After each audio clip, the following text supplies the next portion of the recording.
황우수랑 기자와 함께하는 블랙펄 다이아리, 블랙펄 네. 취재노트 이렇게 말씀드릴 수 있을 것 같습니다.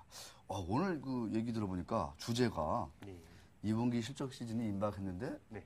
과거를 돌아보니 10년 연속 네. 이렇게 흑자를 낸 기업들이 네, 정확히 45개 분기였었습니다. 45분기 네. 좀 많이 있나요?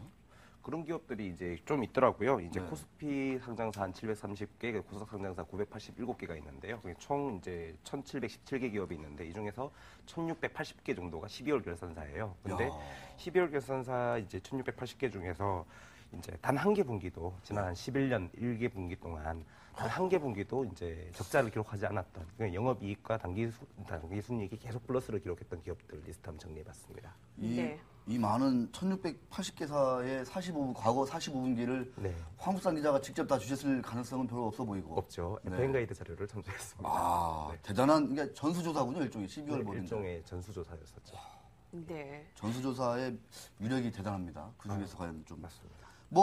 사실은 45분기, 만만치 않은 시간인데. 맞습니다. 시장에서 사라진 기업들도 숱하게 많을 것 같아요. 한쪽 192개 기업이 이제 있더라고요. 192개 기업? 그동안 상장했 이제 한 수백 개 기업 정도가 이제 폐지가 네. 됐는데요. 사실상 이제 상장 폐지 이유를 거래소에서 정리를 해놓는데 거기서 딱 명시를 해놓은 게 이제 예를 들어서 뭐 자본 잠식 100%라든가요.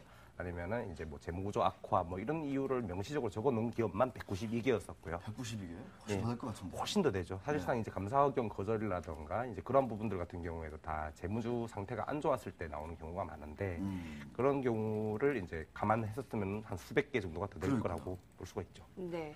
제가 잠깐 속보를 전해드릴게요. 속보? 네. 그 하이마트와 관련해서 우여곡절 끝에 지금 롯데그룹이 우선 협상 대상자로 선정되었다라는 롯데. 판단인데 좀 더 자세한 얘기는 저희가 또 바로 또 전해지는 대로 속보를 전해드리도록 하겠습니다. 제 MBK 파트너스를 대신해서 좀 롯데쇼핑이 우선 협상 대상자로 선정했다. 저희가 지금 방송 전에도 얘기를 했던 부분이었는데, 네, 어떻게 이렇게 결정이 났네요. 또 두고 봐야 되겠죠?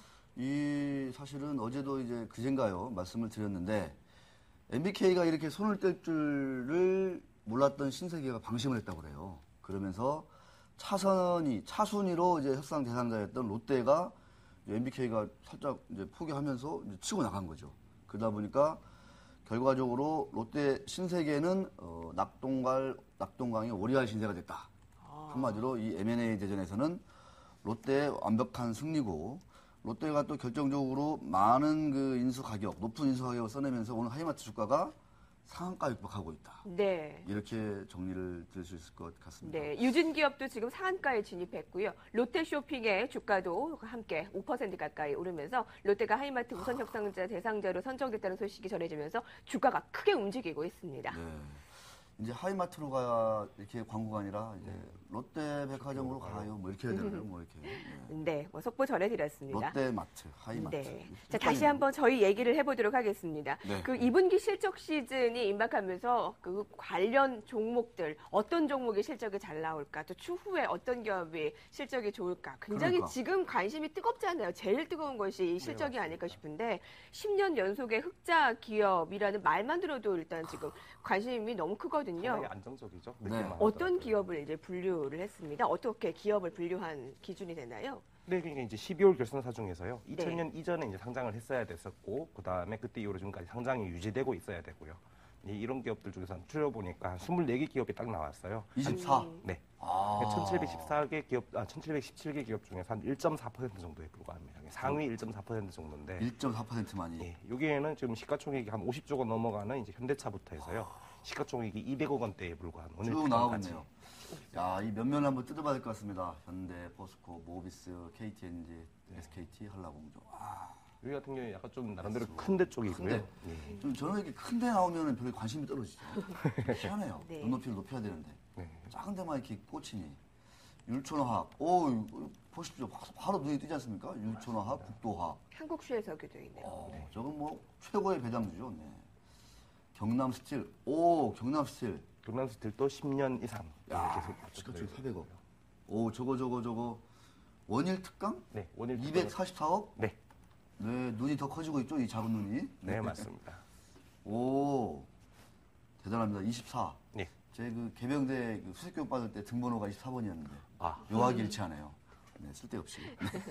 자, 예. 큰 기업들은 뭐 우리가 많이도 아는 기업들이 있는 거고 맞습니다. 조금 작은 기업들이나 아니면 큰 기업 중에 눈에 띄는 곳 좀 구체적으로 하나씩 좀 짚어주세요. 말씀을 좀 하신 김에. 네, 현대차나 뭐 포스코 같은 경우는 현대차, 현대모비스 같은 경우에는 다 투자자분들이 워낙 잘 아실 거고요. 네. 포스코 같은 경우에는 이제 철강 가격이라든가 철강 가격 약세에다가 이제 원료 가격 인상 이런 부분 때문에 많이 주가는 안 좋았었잖아요. 그럼에도 불구하고 이제 11년 이상 이제 계속 흑자를 냈었던 곳이었었고요. KTNG 같은 경우에는 이제 대표적인 내수주니까 아무래도 안정적으로 국내 캡티브 마켓이 담배는 있으니까요. 뭐 지난 10년간 뭐 엄청 편했잖아요. 맞습니다. 네, 수출도 많이 했고. 네. 그리고 SK텔레콤도 사실 주가 흐름은 상당히 안 좋습니다만 통신주 중에 유일하게 지금 이름을 올리고 있습니다. 자동차 이제 부품주인 한라공조라든가 이제 보안 이쪽 종목에서 S1이 있었었고요. 그럼 작은 데부터 한번 보게 되면요. 작은 데. 네. 원일 특강 같은 경우를 한번 보도록 하겠습니다. 원일 특강. 예, 여기 같은 경우에는 시가총액 한 200억 원대에 불과한 회사인데요. 이제 회사 이름에서 알 수 있듯이 특수강을 주로 만드는 회사입니다. 근데 이쪽 같은 경우에는 1분기 말 기준으로 봤었을 때 총 자산이 1,607억 원에 이르는 그런 회사거든요. 사실상 이제 시가총액이 한 8배 이상의 그러한 이제 자산을 가지고 있는 그런 회사가 되고 있습니다. 매출 같은 경우라든지 또 되게 작은 회사고 이 회사가 이제 한 35년이 됐어요, 올해로. 와. 설립된 지 35년이 되는 회사인데 상당히 좀 오래된 회사고 그다음 또 시가총이 작다 보니까 또 성장을 좀 못하지 않겠느냐라는 그런 또 우려도 할 수도 있을 법한데 매출이라든가 영업이익이 지금 최근 한 3년간 계속 늘고 있어요. 2009년에 영업이익이 51억 원이었었는데 네. 작년 같은 경우에는 한 135억 원으로 2배 이상 늘었었고요. 네. 근데도 시가총액 200억대예요? 네, 이거 맞습니다. 말도 안 되는 거네요, 이거. 맞습니다. 아니 이건 진짜 이건 우리 시장 참 문제예요. 이 기업의 가치를 따지지 않고 이렇게 투자하시는 분들이 여기저기 너무 많아가지고 이렇게 맞습니다. 원일 특강 대단합니다. 과거 10년 동안 매 분기 한 번도 적자를 내지 않았다. 네. 그리고 최근 3년 동안은 연간으로 따지면 사실 뭐 이제 안 좋은 분기도 있을 수 있고 그러니까요. 좋은 분기도 있을 수가 있는데 이 회사들은 지금 단 한 개 분기도 적자를 기록하지 않았던 그런 이 종목들입니다. 원일 특강은 제가 다시 한 별도로 한번 네. 황수상 기자의 관심을 이어받아서 제가 한번 좀 뜯어봐야 되겠네요. 네, 그에 따라서 주가도 뭐 흐름이 나쁘지 않은 것 같습니다. 네, 근데 안정적으로 상승세가 다시 또 나타나고 보니까 네. 주가가 네. 99년도에 1,000원이 깨졌었어요. 이때는 물론 이제 외환위기 때니까. 네. 그런데 한 10년, 한 뭐 15년 동안 주가가 이렇게 옆으로 이렇게 횡보를 했네요. 네. 네, 길게 보니까. 아주 이거 미스테리한 초소형주네요. 미스테리한 초소형주. 맞습니다.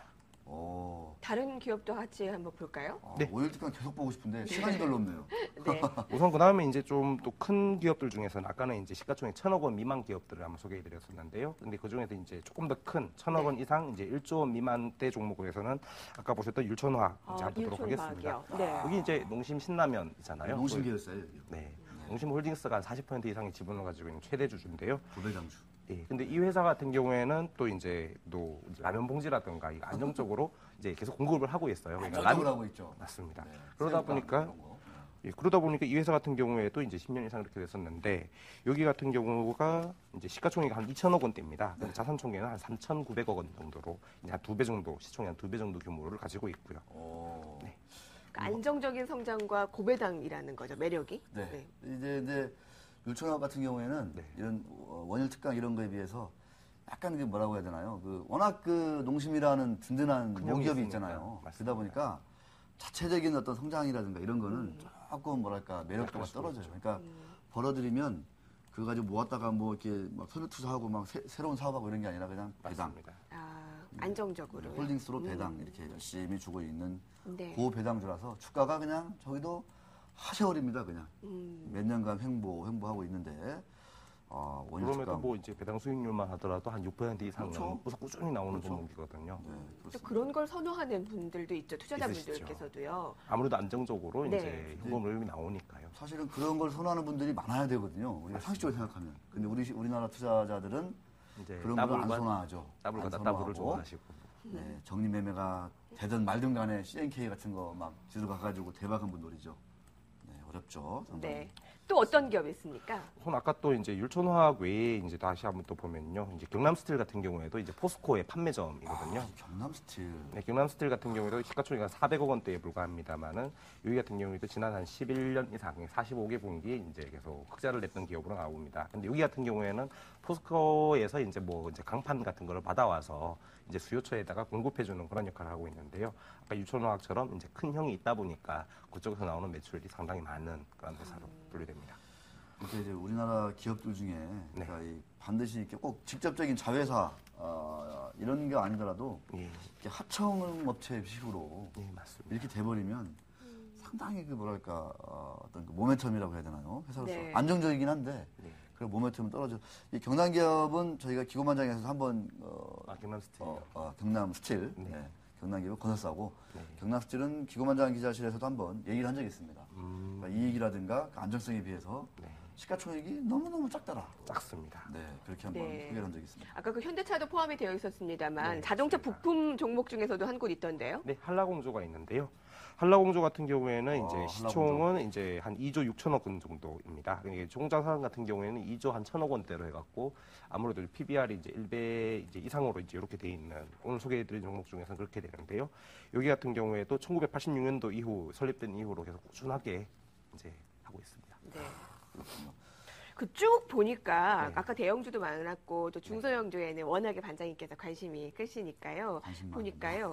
근데 여기에 삼성전자가 빠졌어요. 국내 대표 기업이 야. 빠졌다라는 것이 좀 의아한데 지금까지 10년 연속 흑자 기업을 쫙 봤는데 삼성전자가 없다는 것이 좀 의아한 분들이 있으실 거예요. 네. 삼성전자 같은 경우에는 2008년도 이제 4분기 그러니까 리먼 브러더스 파산 이후에 바로 직후였었죠.